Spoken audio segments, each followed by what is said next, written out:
Hello students, how are you. So students, आज हम solve करेंगे एक्सरसाइज 12.1 का question number 8 surface areas and volumes का। तो पहले हम क्वेश्चन को गो थ्रू कर लेते हैं। स्क्रीन के सामने आपकी क्वेश्चन डिस्प्ले हो रहा है।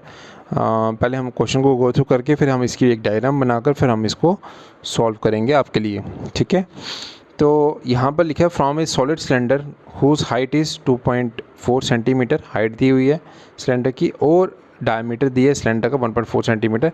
एक कोनिकल कैविटी, एक कोन शेप की कैविटी है ऑफ द सेम हाइट, जिसकी हाइट भी सेम है और डायमीटर भी सेम है, इज़ हॉलोड आउट, उसको वहाँ पे उससे निकाला जाता है। Find out the total surface area of the remaining solid in the nearest centimetre square.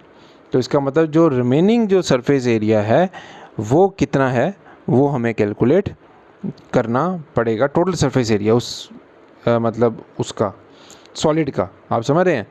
Total surface area मतलब जिसमें पहले सिलेंडर भी था, ठीक है। सिलेंडर के बाद अब आपने उसमें एक कोनिकल कैविटी भी जो थी सेम हाइट सेम डायमीटर की, इस हॉलोड आउट, उसको हॉलोड आउट किया, ठीक है। तो हमें टोटल सरफेस एरिया पे हमें इसका कैलकुलेट करना पड़ेगा। तो टोटल सरफेस एरिया में आपको पता है कि उसमें हमें बेस भी कंसिडर करनी पड़ती है। तो एक सिलेंडर है, एक आपका कोन है, ठीक है। और उसके बाद फिर क्या है, आपको उसमें बेस को भी कंसिडर करके चलना है, ठीक है। अब आप इसमें कर्व सरफेस एरिया का फॉर्मूला भी लगा सकते हो सिलेंडर का, लेकिन फिर आपको उसमें बेस को अलग से कंसिडर करके चलना पड़ेगा, क्योंकि कर्व सरफेस एरिया में आपका बेस नहीं आएगा, तो हमें इसमें बेस को अलग से कंसिडर करके चलना पड़ेगा, ठीक है। तो आप इसमें कर्व सरफेस एरिया उसमें कोन का भी लगा सकते हो, cone plus cylinder plus base. तो हम पहले डायग्राम बना लेते हैं, फिर आपको समझ में ये अच्छे से क्वेश्चन आ जाएगा। 1 सेकेंड। तो सबसे पहले मैं इसकी डायग्राम बना लेता हूँ।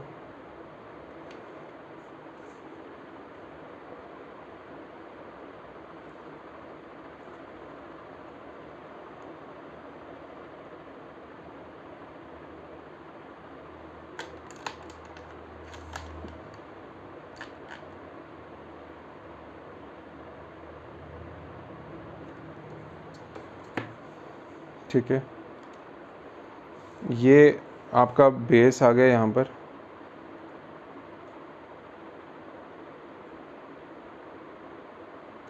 ओके। उसके बाद आपने कोनिकल कैविटी बनानी है इसमें,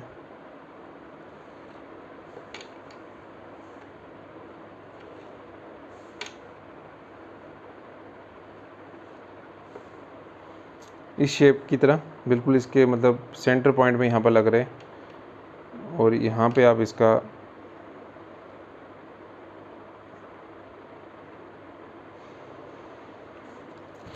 तो ये आपकी डायग्राम निकल के आ गई है, ठीक है। तो इसमें जो है सिलेंडर का डायमीटर दिया हुआ है यहाँ पर। तो इसमें जो डायमीटर है वो कितना है, 1.4 सेंटीमीटर, और इसमें जो हाइट निकल के आ रही है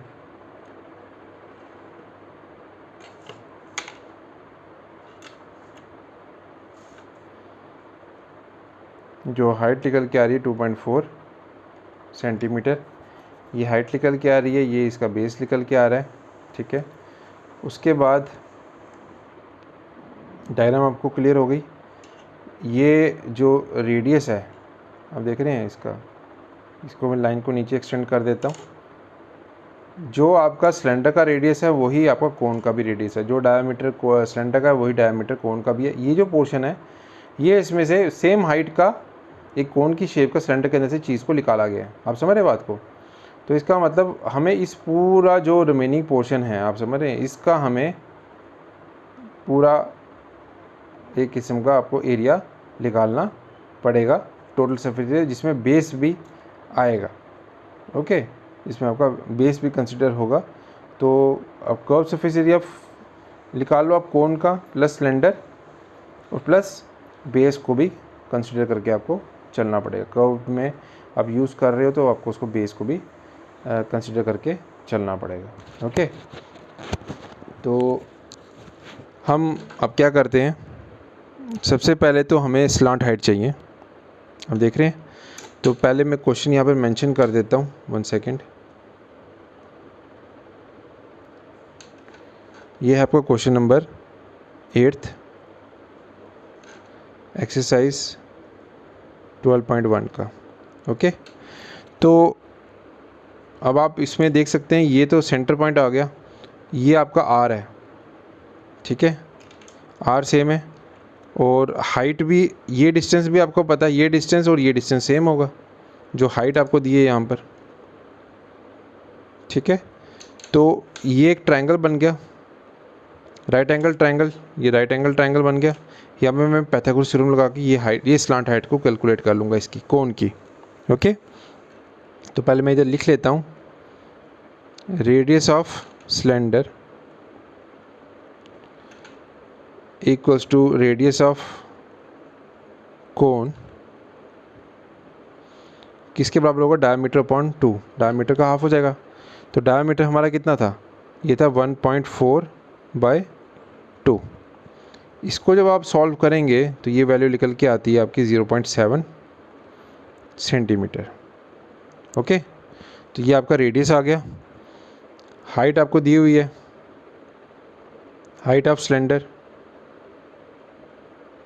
हाइट ऑफ सिलेंडर कितनी है आपकी, 2.4 सेंटीमीटर।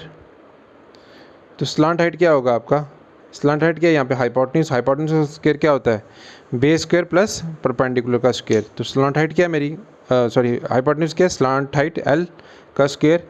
तो बेस आपका यहाँ पर क्या, आर मैंने निकाल लिया, 1.7 का स्क्वायर प्लस हाइट का स्क्वायर 2.4 का स्क्वायर, ठीक है। अब मैं यहाँ पे एल का स्क्वायर एज इट इज़ ही लेता हूँ, ठीक है। इनका स्क्वायर कर लेता हूँ, 0.7 का स्क्वायर कितना होता है आपका, 0.49 प्लस 2.4 का स्क्वायर कितना होता है, 5.76। ओके, ये आ गया। फिर एल का जो स्क्वायर है, इन दोनों को ऐडअप कर लूँगा तो कितना आ जाएगा, 6.25।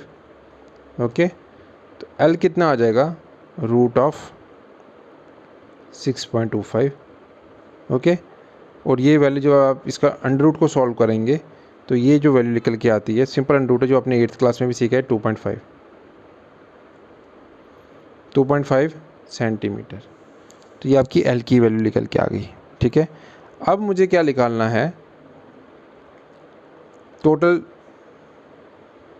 Total surface area of remaining solid.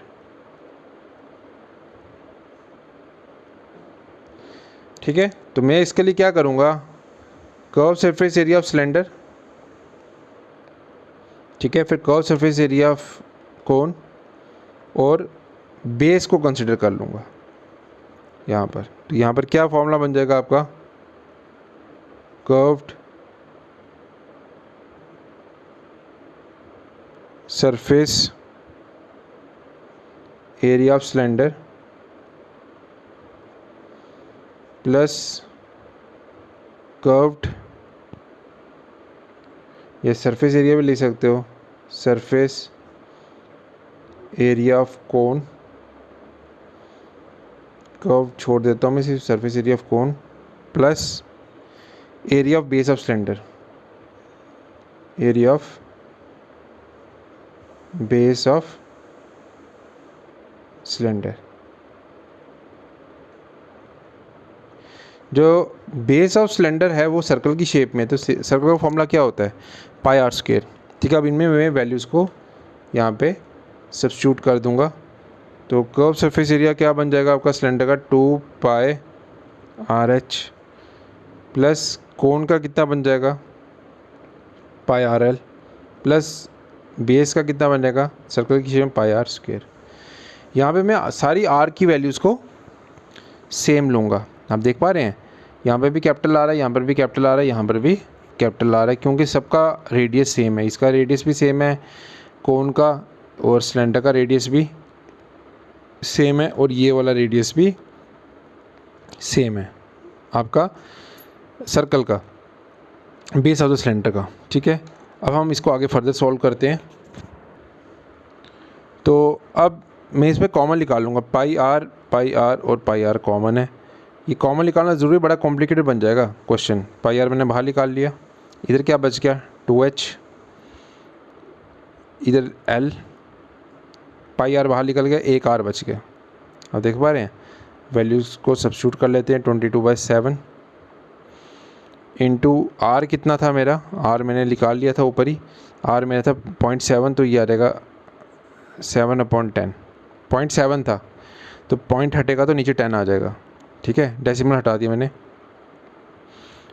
2 into मेरी हाइट कितनी है 2.4, फिर मेरा इधर क्या बचा एल, स्लांट हाइट कितनी आ गई मेरी 2.5, प्लस यहाँ पे और क्या बचा आर मेरी वैल्यू कितनी थी 0.7, तो वो 0.7 को मैं इधर लिख लेता हूँ एज इट इज़। ये आ गया मेरा, आपकी स्क्रीन के सामने शो हो रहा है। ये 7 और ये 7 कैंसिल, ठीक है। इसको मैं कैंसिल कर सकता हूँ, करूँगा नहीं, मैं इसको डेसिमल में लिख लूँगा। ये बन जाएगा मेरा 22.2, ठीक है। 10 इसके नीचे चले जाएगा 22 के, तो वो बन जाएगा, डेसिमल में लिखूँगा 2.2। ये बन जाएगा मेरा, इसको मल्टीप्लाई करके 4.8। सिंपल ऐड कर लूँगा मैं, ऐड और मल्टीप्लाई से, डिवाइड में मैं जाऊँगा ही नहीं। ओके, अब ये जो 2.2 है इसको एज इट इज़ अभी भी मैं ऐसे ही रखूँगा। 2.2, 4.8, इन दोनों को ऐड कर लूँगा, कितना आ जाएगा 3.2। फिर इन दोनों को ऐड कर लूँगा, वैल्यू आ जाएगी मेरी 2.2, इन दोनों को ऐड करके मेरी वैल्यू निकल के आ जाएगी 8, ठीक है। अब इसको मैं फर्दर आगे सॉल्व करके इसको आपको बताऊंगा कि आगे इसकी क्या वैल्यू निकल के आती। तो अब जब मैं इसको सिंपल मल्टीप्लाई करूंगा 2.2 इंटू 8 को, तो मेरी वैल्यू निकल के आ जाएगी, आप मल्टीप्लाई करके देख लीजिएगा, 17.6 सेंटीमीटर स्क्वायर। ओके, ये this is my final answer, this is the total surface area of remaining solid. और सेंटीमीटर में भी निकाला, पेपर में भी उन्होंने सेंटीमीटर स्क्वायर ही पूछा हुआ था, मैंने सेंटीमीटर स्क्वायर में ही इसको आगे सॉल्व किया है, ठीक है। अगर आपने पीछे आंसर चेक कर सकते हैं, अगर आपने पीछे देखना होगा पीछे देख लीजिए। अगर इसको मैं अप्रॉक्सीमेट भी हम इसको करके लिख सकते हैं, अगर 18 सेंटीमीटर स्क्वायर अगर अप्रॉक्सीमेट उन्होंने किया है, तो मैं एक बार आंसर चेक कर लेता हूँ।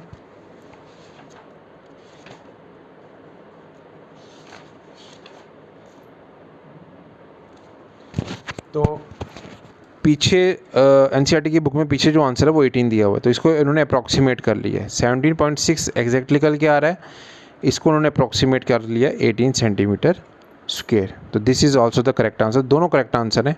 नंबर ये this is the more correct one, ठीक है। लेकिन अगर पीछे आंसर एनसीईआरटी में ये दिए तो आप इसको भी लिख सकते हो अप्रॉक्सीमेट करके, क्योंकि पॉइंट के आगे इधर 6 है, 0.5 से ऊपर है, 5 से ऊपर है, तो 5 से जब ऊपर होता है तो हम इसको अगर हम हटा देंगे डेसिमल को, तो यहाँ पे एक डिजिट बढ़ जाएगा, 17 की जगह 18 आ गया, ठीक है।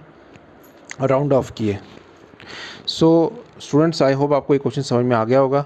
स्टिल अगर आपको कोई डाउट निकल के आ रहा है तो these are our WhatsApp numbers, आप हमें इन व्हाट्सएप नंबर्स पे आप हमें कॉन्टैक्ट कर सकते हैं, और कोई भी अगर आपको डाउट या इशू आ रहा है तो। थैंक यू सो मच, मिलते हैं नेक्स्ट वीडियो में।